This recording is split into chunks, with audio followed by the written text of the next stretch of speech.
नमस्कार, मैं कृतिका। आप देख रहे हैं साक्षात न्यूज़।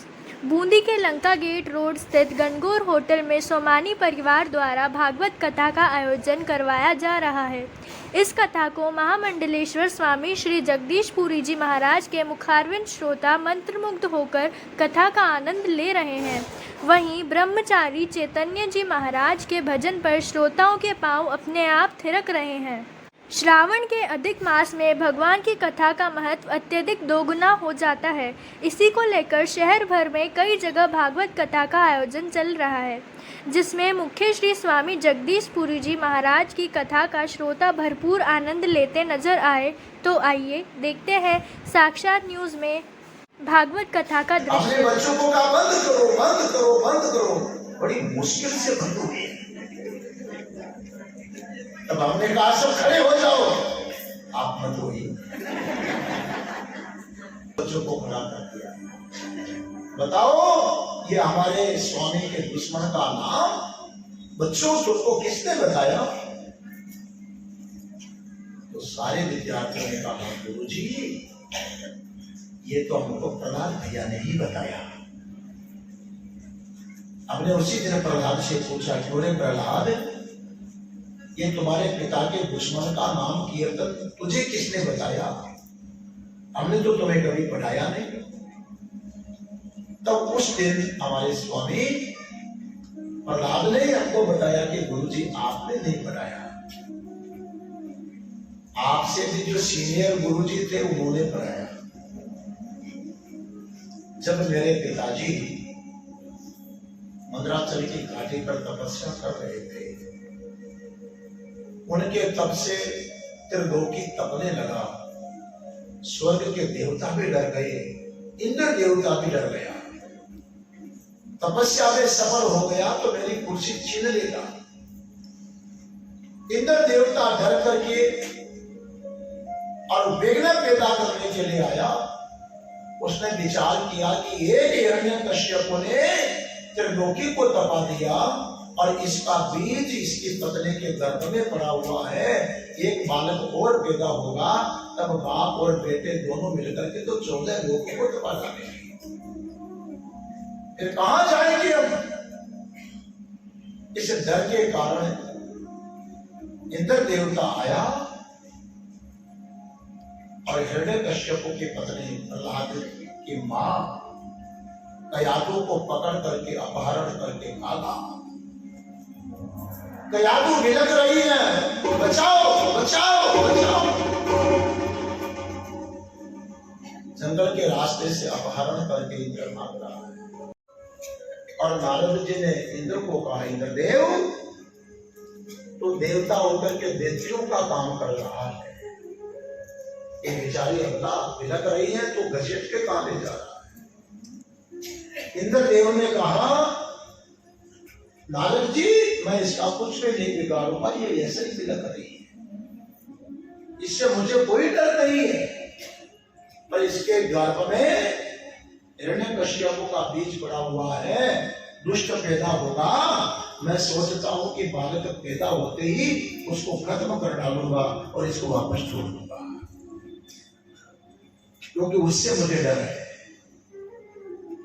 तब नारद जी महाराज ने इंद्रदेव से कहा, इंद्रदेव, तुम ये सोचते हो कि जैसा हिरण्यकश्यप देव विरोधी है, इसका बेटा भी ऐसा देव विरोधी पैदा होगा, भगवान का दुश्मन पैदा होगा? अरे नहीं इंद्रदेव, इस कयादू के गर्भ से भक्त पैदा होगा, देवताओं का पूजित पैदा होगा, भगवान का भक्त होगा। तुम एक काम करो, इस बालक कयादू को मेरे पास में छोड़ के चले जाओ। तब इंद्र देवता कयादू को नारद जी के पास में छोड़ करके गया। माताओं सज्जनों, नारद जी महाराज ने कयादू को प्रतिदिन सत्संग सुनाया, कीर्तन करवाते, सत्संग सुनाते, शास्त्र सुनाते। जब नारद जी महाराज कीर्तन करवाते, श्रीमान नारायण नारायण नारायण नारायण, इस लेकिन मैं तो गर्भ में पड़ा हुआ था, मुझे कहाँ नींद आती थी। ये कीर्तन करवाते थे तो मुझे, और तब से ही ये कीर्तन मुझे याद हो गया है। इसलिए आपने नहीं पढ़ाया है गुरुजी। ये कीर्तन तो नारद जी महाराज के मुंह से सुना जब मैं मां के पेट में था, तब सुना। हुजूर, ये बात आपके बालक ने, प्रहलाद ने हमको बताई थी, इसलिए हमने कहा कि हमने बिगाड़ा नहीं है, मां के पेट में बिगड़ा हुआ पैदा हुआ है, इसलिए कहा। सज्जनों, मातृशक्ति बच्चे को ऐसा संस्कार कर सकता है। मैंने पहले भी ये बात कही थी, कल वेन का प्रसंग आया, उसको विस्तार नहीं किया मैंने समय को देख करके। आज भी जल्दी तो है, पर इतने सावधानी की जरूरत है कि जिस समय भी किसी बहन को वो समय आए प्रेग्नेंट अवस्था हो, तो कम से कम कृपा करके, कम से कम 9 महीने का जो समय है, अपने जीवन को बड़ा संयमित बनाना चाहिए, सात्विक बनाना चाहिए। यदि आप भगवान श्री राम जैसी संतान चाहते हैं, माता पिता की भक्त चाहते हैं, सामाजिक रीति रिवाज का पालन करने वाली सात्विक संतान चाहते हैं, भक्त चाहते हैं, तो उसके लिए माता बहनों को तपस्विनी का जीवन जीना पड़ेगा। खाने में, पीने में, उठने में, बैठने में, बोलने में, सब जगह सावधानी बरतनी पड़ेगी। मैंने कुछ बहनों को देखा है जिन्होंने उस गर्भावस्था की स्थिति में, प्रेग्नेंट अवस्था में अच्छे शास्त्रों का अध्ययन किया है या सुना है। ऐसों को भी देखा जिन्होंने भागवत, बड़ी संस्कारी पैदा हुई है। मेरे कथा में पहले बांसुरी वाला भैया चला करता था, अभी वो गवर्नमेंट सर्विस पकड़ने को छोड़ दिया। पहले तो शादी बहुत दिनों के बाद थी। कथा में आता था तो मुझे बोला, स्वामी जी मैं ऐसे रह जाऊंगा क्या, ये कथा का पल मुझे भी दो। तो भगवान ने जोतने वाले की बीकानेर में शादी का युग बिठाया। परिणाम ये हुआ कि भगवान ने 2 बार की झंझट एक बार में निपटा दी, एक ही बार में भाई और बहन दोनों आ गए, एक ही बार में। और दोनों बहन भाई इतने संस्कारी निकले, इतने संस्कारी। आप प्रयोग करके देखिए। और की बात को छोड़ो, आज मेरा मन कर रहा है मैं मेरी बात आपको सुनाऊं। राक्षसी चोरी पहाड़ की चोटी से नीचे डाला,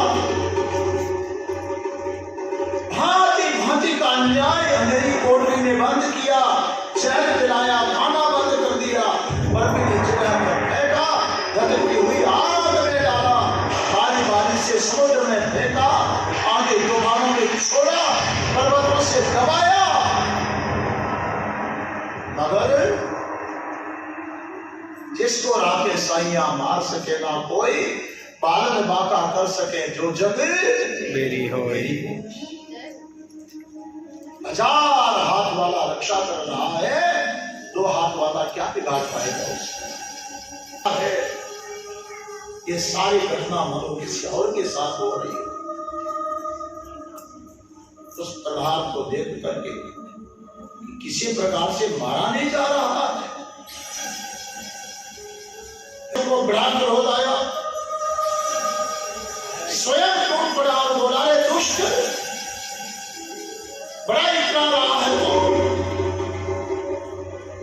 अब देखता हूं तेरी रक्षा करने वाला तेरा भगवान कहां है। बोल बोल, तेरा भगवान कहां, बोला उसको। प्रहलाद बोला, पिताजी मेरा भगवान कहां है, ये बताओ कहां नहीं है।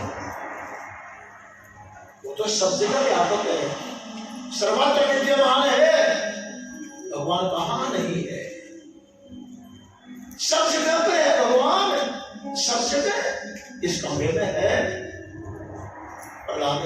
और खंबा भी खाली नहीं है, यहाँ भी है। यदि खंबे में वो बैठा हुआ है दुश्मन, तो खंबे को तोड़ना ठीक है, बच्चे को क्यों मारो? खंबे के ऊपर भगवान नरसिंह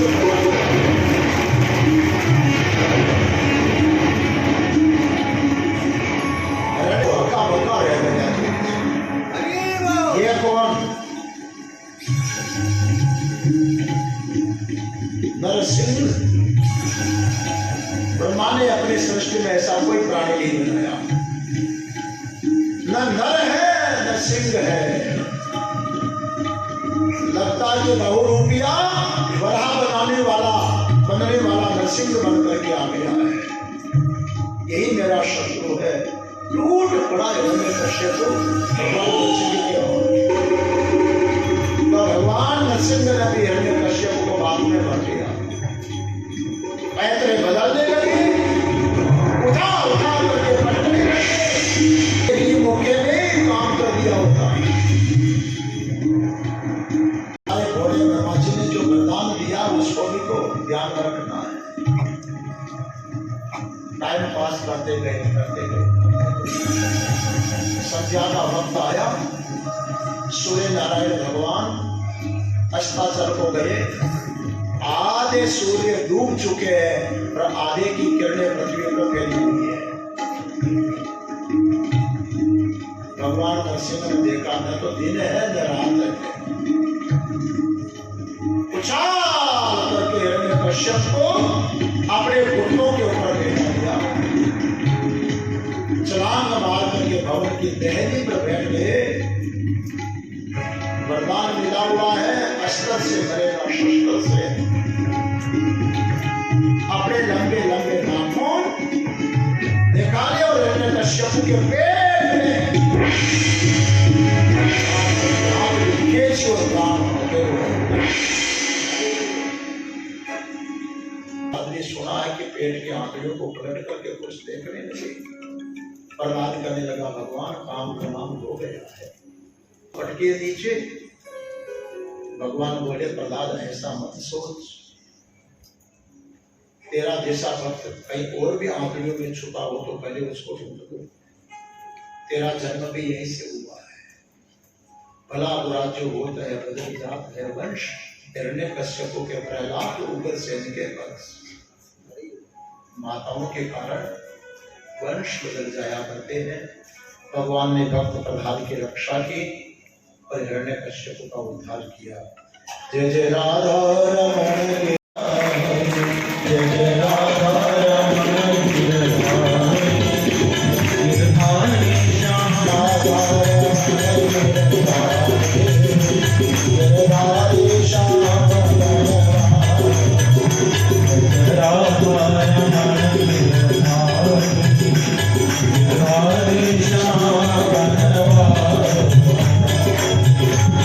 हम भक्तों के सिर पे हाथ तुम्हारे।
भागवत का एक संक्षिप्त वर्णन उसमें। मेरी माँ को पिताजी ने पढ़ करके पूरी, कि मैंने अपने जीवन में कभी ये नहीं सोचा था कि आध्यात्मिक लाइन में जाऊंगा।